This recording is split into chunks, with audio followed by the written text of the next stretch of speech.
Tiba-tiba muncul nama Pak Loh Keng Hong di saham Intiland atau kode sahamnya adalah DILD. Saya sendiri sih kalau lihat rasio keuangannya atau lihat neracanya kurang begitu suka ya daripada kinerjanya Intiland ini. Emang nggak ada saham properti yang lebih menarik daripada Intiland? Dan kenapa Pak Loh Keng Hong bisa tertarik sama saham Intiland ini? Yuk kita ngobrol di video kita hari ini. Langsung aja kita ke layar monitor. Let's go!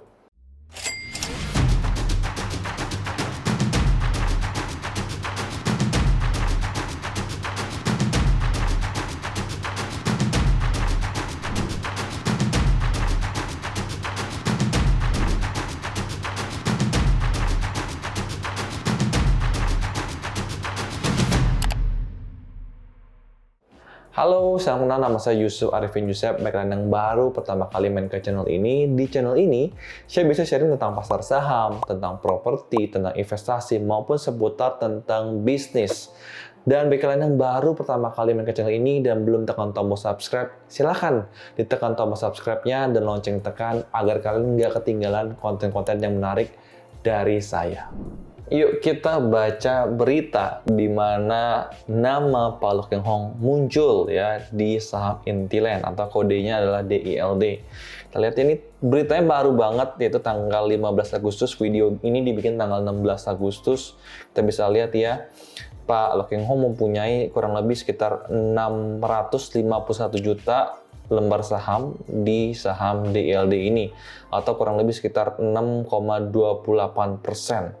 Ya, nah bagi yang belum tahu, apabila kalian mempunyai kepemilikan lebih dari 5% di salah satu perusahaan yang listing di Bursa Efek Indonesia, maka nama kalian itu akan muncul ya secara otomatis. Dan kita pengen lihat dulu ya rasio keuangan tentang DILD, bagaimana kinerjanya saham Intiland ini ya. Tapi sebelum itu saya akan ajak kalian ya kita baca dulu ya, ini company background-nya seperti apa. Intiland ini sebenarnya perusahaan apa sih ya? PT Intiland Development adalah perusahaan pengembang properti, jadi sebuah developer ya, yang berfokus pada pengembangan, pengelolaan, dan investasi berbagai bisnis di sektor properti. Proyeknya meliputi pengembangan kawasan hunian segmen menengah ke atas, kawasan terpadu, dan pengembangan bangunan vertikal, serta kawasan industri. Jadi banyak ya apartemen yang dibangun oleh Intiland ini. Proyeknya terfokus di Jakarta dan Surabaya. Portfolio perseroan meliputi pengembangan kawasan mixed use dan high rise building, kawasan hunian untuk segmen pasar menengah ke atas ya. Dan ini juga ada di investasi properti di Jakarta, Bogor, Depok, Tangerang, Bekasi, Jabodetabek, dan Surabaya. Dan juga ada pengembangan jaringan hotel dan mengelola lapangan golf serta fasilitas olahraga di sejumlah kota di Indonesia. Oke, dan kita langsung ke laporan keuangannya. Kita lihat ya, kuartal pertama 2022 minus 73 miliar. Revenue-nya 562 miliar padahal. Ya, di kuartal lalu, di tahun lalu 2021 baru profit 12 miliar. Ya, di kuartal 2 minus 26 miliar, kuartal 3 minus 54 miliar. Jadi perusahaannya biasa-biasa aja sebenarnya gitu ya. Oke, kita lihat cash-nya. 1,45 triliun. Ya, asetnya besar, liabilitasnya juga besar. Kita lihatlah hutang berbunga, hutang jangka pendeknya 2,1 triliun. Cukup besar loh. Dan hutang jangka panjangnya juga punya 2,6 triliun. Saya bingung, apa sih buat Loh Keng Hong menarik, ya tertarik dengan saham Intiland ini? Kalau mau yang tertarik, saya tahu, pasti Pak Loh Keng Hong lihatnya adalah PBV-nya ya. Karena PBV-nya ini masih murah 0,42. Ya, jadi menurut saya dari sini, ya tentu setiap orang atau staf investor punya sudut pandang yang berbeda-beda. Itu sah-sah saja menurut saya. Jadi nggak ada yang benar, nggak ada yang salah. Tapi kalau saya jujur tidak akan melirik saham Intiland ini. Karena ya selain PBV yang murah, kita bisa lihat PR-nya minus ya. Karena laba ruginya masih minus gitu kan. Kita bisa lihat dari neraca menurut saya juga kurang begitu sehat. Ya laporan laba ruginya juga kurang begitu menarik. Nah, kalau menurut saya, pingin tahu sebuah perusahaan bagus atau nggak bagus, enaknya itu kita bandingin dengan perusahaan yang seindustri atau sesektor. Yuk kita lihat di layar monitor menggunakan aplikasi Stockbit ya. Bagaimana kita bisa membandingkan saham Intiland ini dengan saham properti lainnya. Di sini saya menggunakan fitur comparison di webnya Stockbit ya, dan kita akan membandingkan Intiland dengan beberapa perusahaan properti lain yang lebih terkenal menurut saya seperti Ciputra, seperti Pakuan Jati, seperti BSDE dan juga Sumarekon. Yang menurut saya ya namanya udah nggak asing lagi gitu ya. Pertama-tama menurut saya sebuah rasio keuangan yang cukup penting itu adalah ROE atau Return on Equity. Ya di mana misalkan ROE itu kita bisa lihat, kalau misalkan ROE-nya 20%, artinya kita investasi 5 tahun kita bisa balik modal, ya kan? Kalau ROE-nya misalkan 50%, artinya dalam 2 tahun kita bisa balik modal gitu kan. Jadi ROE semakin besar, sebenarnya ya itu semakin bagus gitu kan. Nah, ini kita lihat ROE-nya, ya ini adalah trailing 12 month, artinya 1 tahun diratakan gitu ya, di average.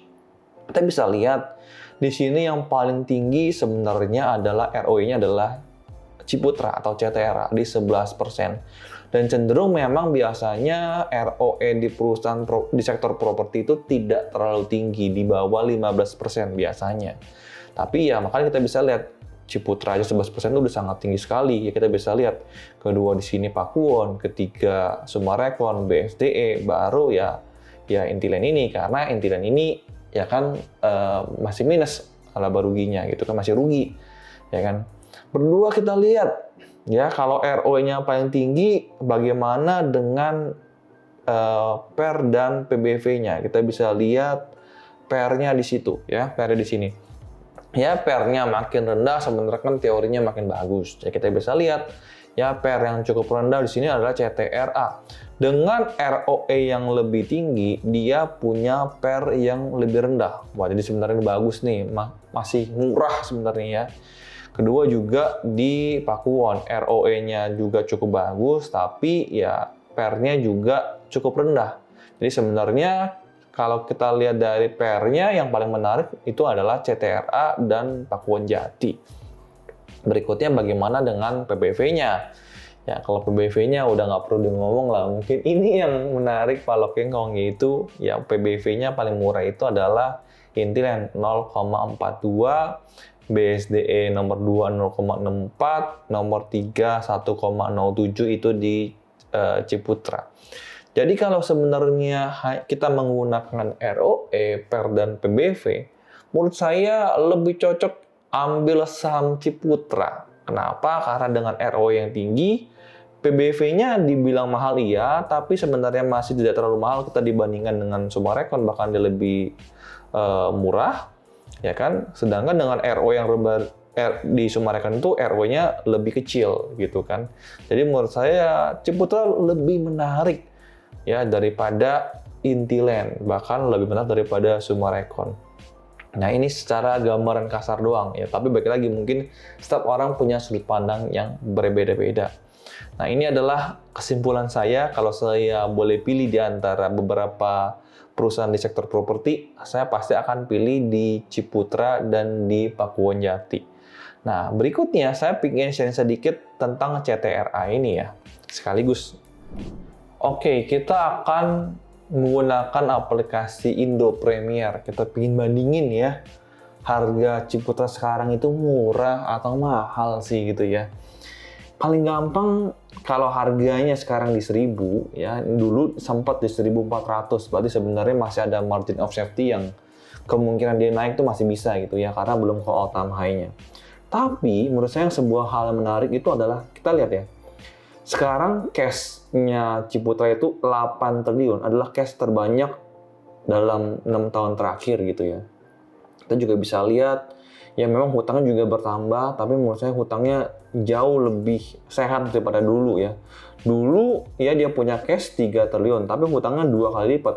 Sekarang cash-nya 8 triliun, hutangnya cuma 9,9 triliun. Jadi ya tidak terlalu besar ya untuk hutang jangka pendek yang menurut saya. Dan kita bisa lihat ya pendapatannya Ciputra ini selalu naik dari 2 triliun ke 2,8 ke 3,1 ke 4 triliun ke sekarang udah 4,7 triliun dalam satu semester gitu ya. Jadi menurut saya makin bagus. Dulu ya net profitnya ini kurang lebih di 200 miliaran.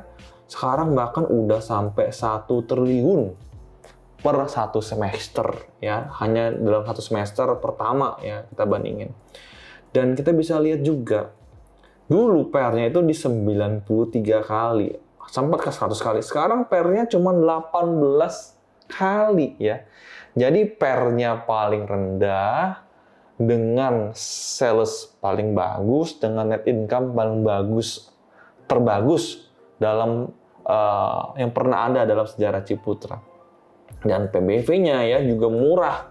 Sekarang cuma 0,91 kali karena dulu di 1,67 kali. Jadi artinya margin of safety Ciputra ini juga masih sangat tinggi sekali. Ya, ini ROE-nya dia nggak ambil trailing 12 month, dia ambilnya cuma 6 bulan doang. Dan ini sebenarnya juga ROE tertinggi ya, apabila dibandingkan dengan tahun-tahun sebelumnya juga. Jadi menurut saya ini adalah ya perusahaan yang bagus banget gitu ya. Ya secara rasio keuangan kita bisa lihat per PBV-nya lagi di murah, padahal penjualannya terus meningkat, laba bersihnya terus meningkat, equity-nya terus bertumbuh, ya hutangnya sehat. Jadi menurut saya sekarang Ciputra dijual di harga murah nih.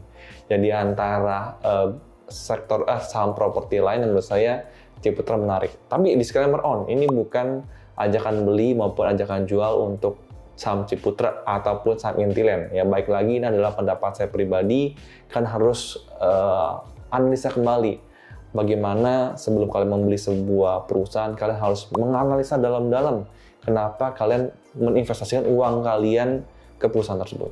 Dan sekian video kita hari ini. Mudah-mudahan video ini bisa bermanfaat buat kalian, dan kalau mood kalian bagus, kalian juga bisa share ke teman-teman kalian.